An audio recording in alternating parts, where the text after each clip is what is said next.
างลาวแล้วทางไทยเนาะมันนี่ก็บ่ได้หากินหาอยู่เนาะแต่ว่าสิรีวิวเหือนให้เบิ่งเพราะว่าอันนี้ก็ฝนตกถ้าเบิ่งกลางคืนคันว่ามีเวลาก็สิไปเยืองอึงเนาะฝนตกแห้งเดี๋ยวนี้นะเดี๋ยวจะให้เบิ่งสภาพเหือนเนาะอันนี้จะเป็นข้างในเหือนเนาะถ้าฝนตกฝนฟ้ามาแล้วก็เปียกหมดที่อยู่ที่นอนของเราเนาะนี่เปียกหมดถึกแห้งเนาะบ่มีเหือนอยู่นี่ก็จะเป็นเหือนเนาะเปียกหมดคันฝนตกหันนี่อันนี้จะเป็นวันนอนเนาะนี่เห็นบอกมันสเปียกเบิดนอนนี่จะเป็นวันนอนคือแบบอันนี้ขนาดไม่ได้ตกลินได้คันฝนตกลินนี่แห้งนัก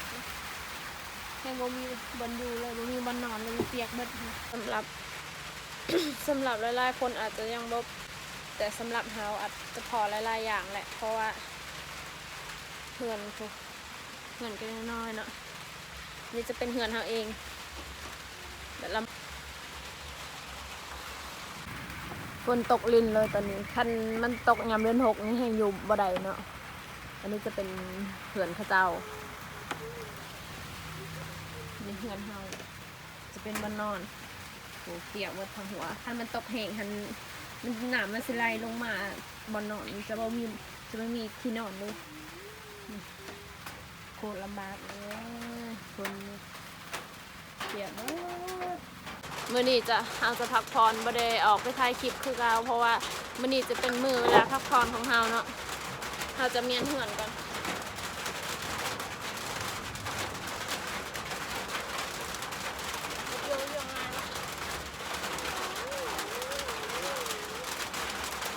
ลูกกระซ่าแห้งตอนนี้คนตกใหม่เดียวเนาะโอ้โหคนสิสาวมื้อใดอันนี้ก็จะเป็นเวลาบ่ายโมงคนตกแห้งคนลิ่นเลยคันมันตกแห้งกว่านี้ตกบัดคืนอาจจะไม่มีวันนอนเนาะอาจจะยืน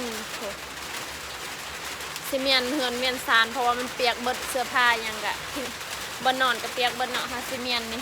จะเป็นบันนอนเท่านั้นท่านอาบน้ำซ้ำกินข้าวแล้วแต่ว่าท่านสวยนาเนาะเพราะว่าห้าวข้าเวียกนั่นก็คือตำหูกตำสินนะเพราะว่าก็บรรยากาศฝนตกอยากลินน้ำเด้กูม่วนแหงขนาดแต่ว่าเหือนว่าเป็นตะยูเลยเปียกหมดเลยเด็กที่อยู่ได้สวยอุ่นเลยเด้อที่เฮาว่าสิออกไปถ่ายคลิปแต่ว่าฝนตกก่อนเฮาก็สิถ่ายอยู่ในเหือนนี่แหละให้เบิ่งสภาพเหือนเนาะว่าถ้าฝนตกมันจะเป็นได้คือมันทุกข์แห้งนะบ่ฮู้ว่าจะอธิบายได้เนาะเพราะว่าถ้าใครบ่เคยพออาจจะแบบอยากให้เนาะเราเป็นเราออกมาแล้วอยากให้ว่าความทุกข์มันซ้ำใดนะสำหรับ FC ใดสำหรับ FC ที่ติดตามแล้วก็รับชมกันตอนนี้เนาะอย่าเพิ่งเบื่ออย่าพาเบื่อเด้อกดติดตามเพื่อเป็นกำลังใจให้เราเด้อเพราะว่าการที่เราเฮ็ดคลิปมันก็มีหลายๆอย่างเนาะสำหรับไม่ว่าจะเป็นเรื่องที่ขจาบุรีเฮาที่เฮามาใส่ทรงคาซันอันนี้ไปถ่ายคลิปตอนนั้นล่มแล้วก็ยังไม่ทันเซาเลยนี่จนมันสั่นรีวิวเหือนให้เบิ่งแล้วเนาะนี่จะเป็นสภาพเหือนตอนนี้ก็ท่อแห้งพออยากได้เหือนเนาะลูกก็ใหญ่แล้วลูกก็ลิ้นอยากมีเหือนเพราะว่าบ่ฮู้ว่าสิเห็นอะไรสำหรับ FC ใดที่นี่เปียกเบิดบานนอนนี่มีแต่น้ำบานนอนเลยจะเป็นทางหลังเพื่อนอันนี้จะเป็นทางคืนเหือนเนาะนี่ตอนนี้เราก็ซิมาเมียนเหือนเนาะสำหรับ FC ใดที่เบิ่งก็อย่าลืมอุดหนุนเด้อเพื่อให้เราได้เฮือนใหม่แล้วก็เฮือนที่งามเนาะอันนี้จะเป็นตูบว่าซันซะเพราะว่าบ่มีหอบมองอยู่ดีแล้วแหละที่ว่าเราลูกเนาะถ้าเรายังท้องถ้าเรายังถือผ้าอยู่คันบ่ลูกหันถ้าเราคลอดออกมาแล้วเขาเจ้าสิอยู่นิสัย พวกจะเป็นพ่อแม่ที่มาเบิ่งเราเนาะเขาเจ้าสิอยู่ในสายบ่มีบงอยู่เลยนะเพราะตอนค่อยลูกพอยก็นอนในบ่อนขี้ดินเนาะบ่ได้ถ่ายตอนนั้นนะเพราะมันมาตอนนี้ฮัสเมียนเฮือนเพราะว่าฝนตกแห้งมันเปียกเนาะฮัสต้องเมียนเอาไว้อยู่เทิงนี่เนาะถ้าเอาไว้ในแป้นบนถนนมันสิเปียก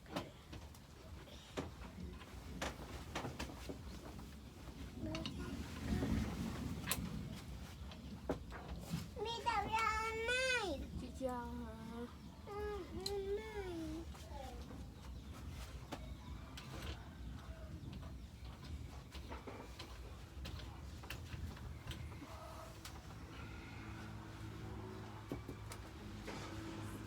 การเวียนเหือนก็สิเป็นอย่างนี้แหละมื้อนี้บ่ได้ออกถ่ายคลิปให้บ่ได้ออกถ่ายคลิปหากินว่าสิออกไปถ่ายแล้วแหละแต่ว่าฝนตกก็เลยถ่ายเหือนจะเป็นบนนอนบนหัวเขาเนาะถูกผักกันเลยเปียกเบิดเขาจะเอาเครื่องไปไว้บนนี้เนาะอาจจะอันนี้จะโมเมนต์คอนเทนต์จะเป็นเหือนที่เขาอยู่เหือนเขาอยู่ณปัจจุบันนี้เนาะจะเป็นเหือนคือตั้งใจว่าอยากได้เหือนใหญ่เหือนใหม่แต่บ่ฮู้ว่าสิหาหยัง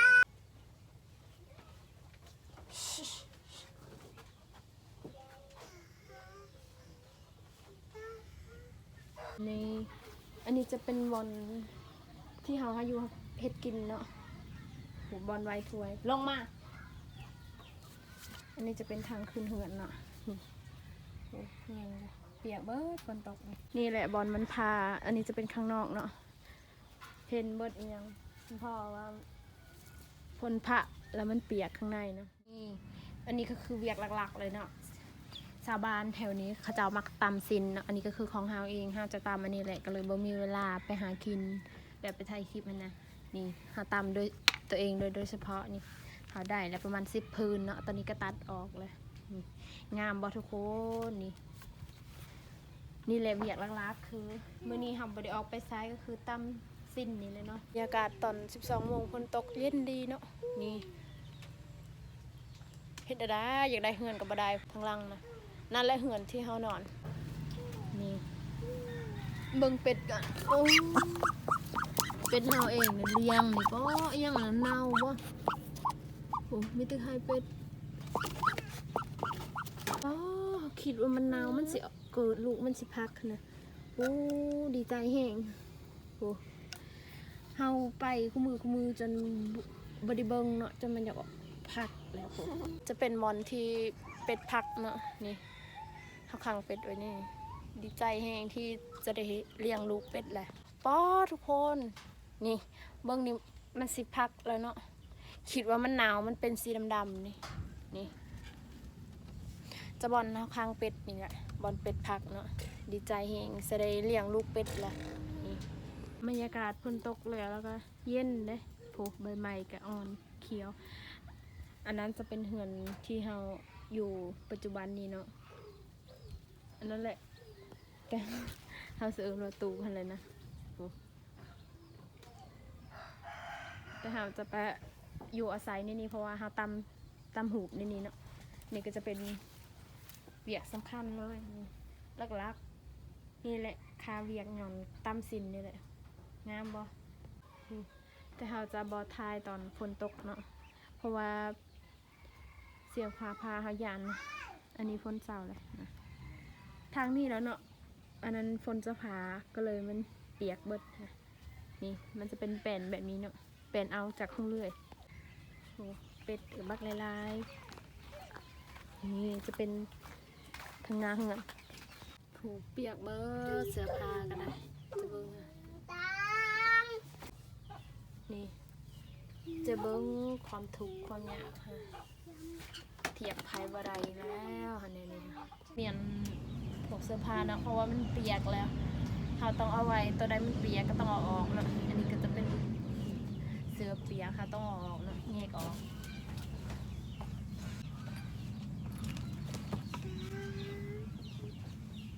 อันนี้ก็เปียกเนาะ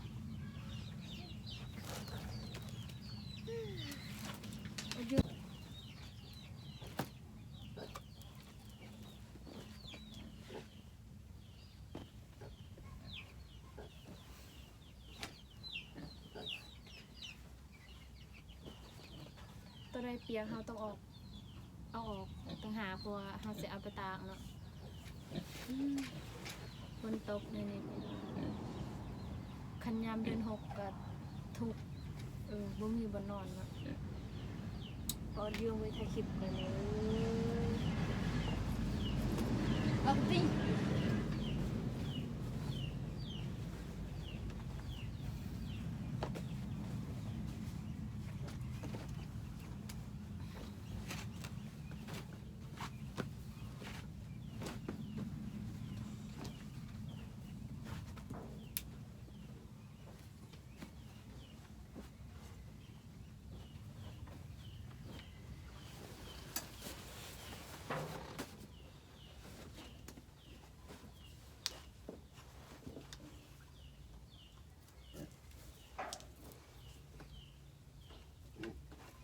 อันนี้จะเป็นหวานค่ะจะเอาไว้ปลูกกินเนาะอันนี้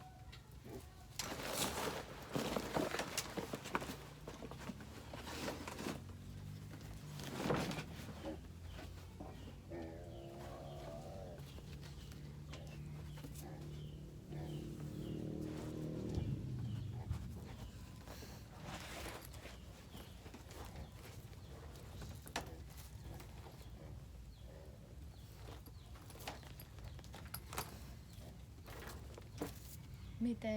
ใหม่เนาะลูกเอาคนนี้เอาไปตีเลยพี่เจียววัดเลย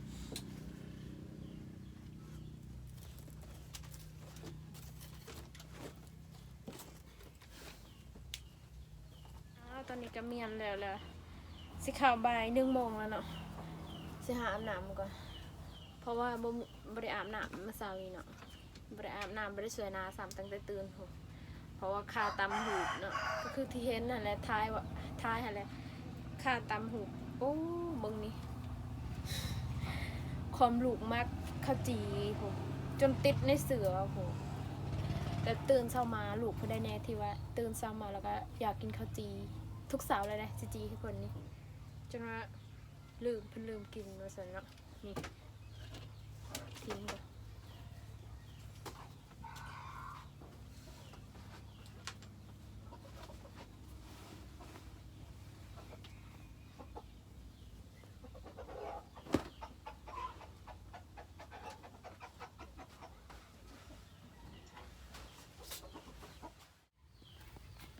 อันนี้ก็คือเวียกหลักๆของเราเนาะ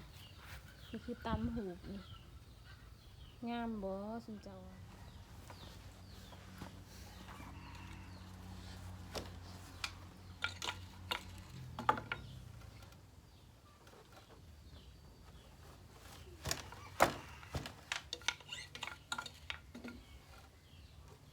อันนี้จะเป็นเวียกเฮาหลักๆที่เฮาต้องเฮ็ด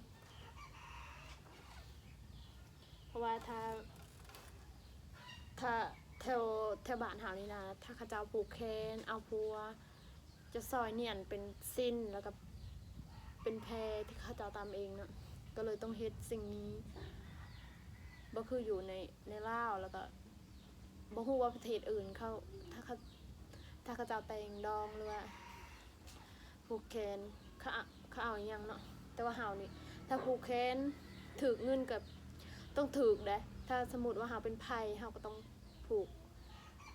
ป้าก็ต้องผูกเป็นสินแต่ว่าเป็นน้าสาวก็ต้องเอาเงินเนาะต้องผูกเงินผูกแขนนะมันเป็นแบบนี้เนาะแต่ถ้าก็เอาผัวต้องซอยเป็นสินถ้าถึกเป็นถวยก็เอาถวยซอยเรือซอยเข้าเอาผัวนะแต่พอเห็นหลักๆแล้วคนลาวมีแต่เงินอย่างเดียวเนาะแต่ว่าเฮาเป็นคนลาวเทิงต้องเป็นเงินหรือว่าเป็นถวยเป็นกระซ้ำนะคันถือแบบนั้นเนาะอันนี้หลักๆที่เราต้องเฮ็ดอันนี่ก็คือเวียกถ้าว่าแต่นุ่งบ่อยากตามปานใดแต่ว่าคือเขาผูกแขนเนี่ยก็ถือเป็น2-3ผืนเขาเนียนเอาเป็นสิ้นเนาะชาวบ้านเฮานี่ตามเองมื้อนี้บ่ได้ไปไสพักผ่อนเนาะ ก็สิตามให้มันสุดนี่เดมันสิสุดแล้วนี่อันนี้ก็คือเสือกเนาะอันนี้จะเป็นพายมันสิสุดแล้วตามให้มันสุดซะบ่ได้ไปซ้ายเหมือนนี้บ่ได้ไปทายหากินหาอยู่จ้ะถ้าสุดสิ้นนี่ก็สิไปเนาะ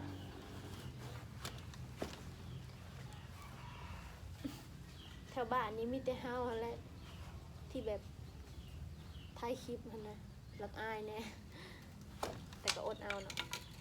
เพื่ออนาคตของลูกนี่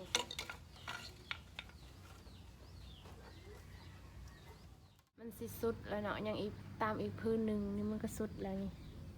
ก็เลยตั้งใจว่าสิตามมือนี้บ่ได้ไปไสพักพรตามซีนให้มันสุด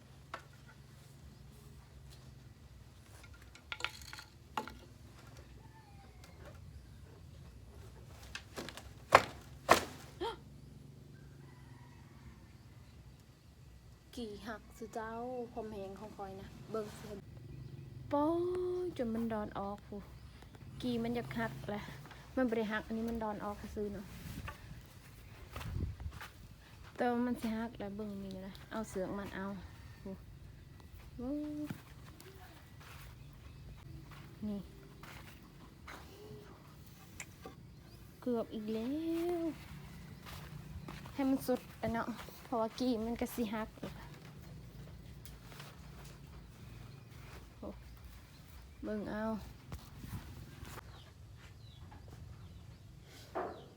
กี่มันดอนออก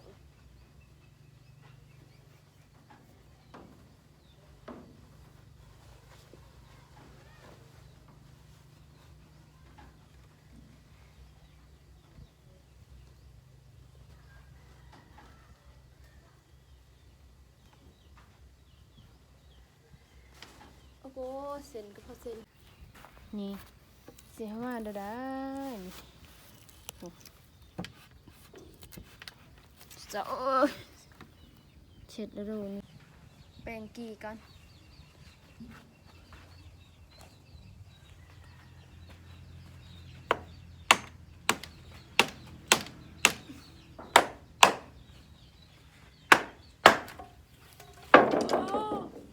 พังหมดเลยบ่เหลือยัง